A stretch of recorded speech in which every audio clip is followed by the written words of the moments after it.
ద్వితీయోపదేశకాండము 21వ అధ్యాయము.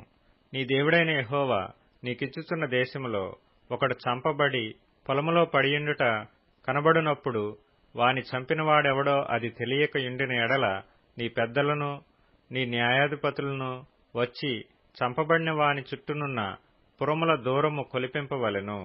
ఏ ఊరు ఆ శవమునకు సమీపముగా ఉండునో ఆ ఊరి పెద్దలు ఏ పనికిని పెట్టబడక కాడి ఏడ్వని పెయ్యను తీసుకొని దున్నబడకయు విత్తబడకయు నున్న ఏటి లోయలోనికి ఆ పెయ్యను తోలుకొని పోయి అక్కడ అనగా ఆ లోయలో ఆ పెయ్య మెడను విరగతీయవలెను. అప్పుడు యాజకులైన లేవీయులు దగ్గరకు రావలెను. యెహోవాను సేవించి యెహోవా నామమున దీవించుటకు ఆయన వారిని ఏర్పరచుకొనెను గనుక వారి నోటి మాట చేత ప్రతి వివాదమును దెబ్బ విషయమైన ప్రతి వ్యాజ్యమును విమర్శింపబడవలెను. అప్పుడు ఆ శవమునకు సమీపమందున్న ఆ ఊరి పెద్దలందరూ ఆ ఏటి లోయలో మెడ విరగతీయబడిన ఆ పెయ్యపైని తమ చేతులు కడుగుకొని, మా చేతులు ఈ రక్తమును చిందింపలేదు, మా కన్నులు ఇది చూడలేదు. యెహోవా, నీవు విమోచించిన నీ జనమైన ఇశ్రాయేలీల నిమిత్తము ప్రాయశ్చిత్తము కలుగనిమ్ము. నీ జనమైన ఇశ్రాయేలీల మీద నిర్దోషి యొక్క ప్రాణము తీసిన దోషమును మోపవద్దని చెప్పవలెను. అప్పుడు ప్రాణము తీసిన దోషమునకు వారి నిమిత్తము ప్రాయశ్చిత్తము కలుగును. అట్లు నీవు యెహోవా దృష్టికి యథార్థమైనది చేయునప్పుడు నీ మధ్య నుండి నిర్దోషి యొక్క ప్రాణము విషయమైన దోషమును పరిహరించెదవు. నీవు నీ శత్రువులతో యుద్ధము చేయబోవునప్పుడు నీ దేవుడైన యెహోవా నీ చేతికి వారిని అప్పగించిన తరువాత వారిని చెరపట్టి ఆ చెరపట్టబడిన వారిలో రూపవతి అయిన దానిని చూచి ఆమెను మోహించి ఆమెను పెండ్లి చేసుకొన మనస్సయి నీ ఇంట ఆమెను చేర్చుకొనిన తరువాత ఆమె తల క్షౌరము చేయించుకొని గోళ్లను తీయించుకొని తన చెరబట్టలు తీసివేసి నీ ఇంట నివసించి 1 నెల దినములు తన తండ్రులను గూర్చి ప్రలాపన చేయుటకు నీవు ఆమెకు సెలవియ్యవలెను.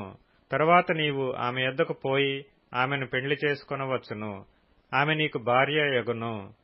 నీవు ఆమె వలన సంతుష్టి నొందని ఎడల ఆమె మనస్సు వచ్చిన చోటికి ఆమెను సాగనంపవలనే గాని ఆమెను ఎంతమాత్రమును వెండికి అమ్మకూడదు.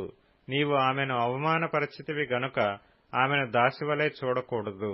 ప్రేమింపబడినదొకతియు ద్వేషించబడినదొకతియు 2 భార్యలు ఒక పురుషునికి కలిగియుండి ప్రేమింపబడినదియు ద్వేషింపబడినదియు వాని వలన బిడ్డలు కని జ్యేష్ఠ కుమారుడు ద్వేషింపబడిన దాని కొడుకైన ఎడల తండ్రి తనకు కలిగిన దానిని తన కుమారులకు స్వాస్థ్యముగా ఇచ్చున్నాడు. ద్వేషింపబడిన దాని కుమారుడైన జ్యేష్ఠునికి మారుగా ప్రేమింపబడిన దాని కుమారుని జ్యేష్ఠునిగా చేయకూడదు. ద్వేషింపబడిన దాని కుమారునికి తండ్రి తన ఆస్తి అంతటిలో రెట్టింపు భాగమిచ్చి వానినే జ్యేష్ఠునిగా ఎంచవలెను. వీడు వాని బల ప్రారంభము గనుక జ్యేష్ఠత్వాధికారము వీనిదే. ఒకని కుమారుడు మొండివాడై తిరగబడి తండ్రి మాటగాని తల్లి మాటగాని వినకయుండి వారు అతన్ని శిక్షించిన తరువాతేను అతడు వారికి విధేయుడు కాకపోయిన ఎడల అతని తల్లిదండ్రులు అతని పట్టుకొని ఊరి గవిని యొద్ద కూర్చుండు పెద్దల యొద్దకు అతని తీసుకుని వచ్చి, మా కుమారుడైన వీడు మొండివాడై తిరగబడి ఉన్నాడు, మా మాట వినక తిండిబోతును త్రాగుబోతును ఆయనని ఊరి పెద్దలతో చెప్పవలెను. అప్పుడు ఊరి ప్రజలందరూ రాళ్లతో అతని చావగొట్టవలెను. అట్లు ఆ చెడుతనమును నీ మధ్య నుండి పరిహరించుదువు. అప్పుడు ఇశ్రాయేలీలందరూ విని భయపడుదురు. మరణశిక్షకు తగిన పాపము ఒకడు చేయగా అతన్ని చంపి మ్రాను మీద వ్రేలాడతీసిన ఎడల అతని శవము రాత్రివేళ ఆ మ్రాను మీద నిలువకూడదు. వ్రేలాడదీయబడినవాడు దేవునికి శాపగ్రస్తుడు గనుక నీ దేవుడైన యెహోవా స్వాస్థ్యముగా నీకిచ్చుచున్న దేశమును నీవు అపవిత్రపరచుకుండునట్లు అగత్యముగా ఆ దినమున వానిని పాతిపెట్టవలెను.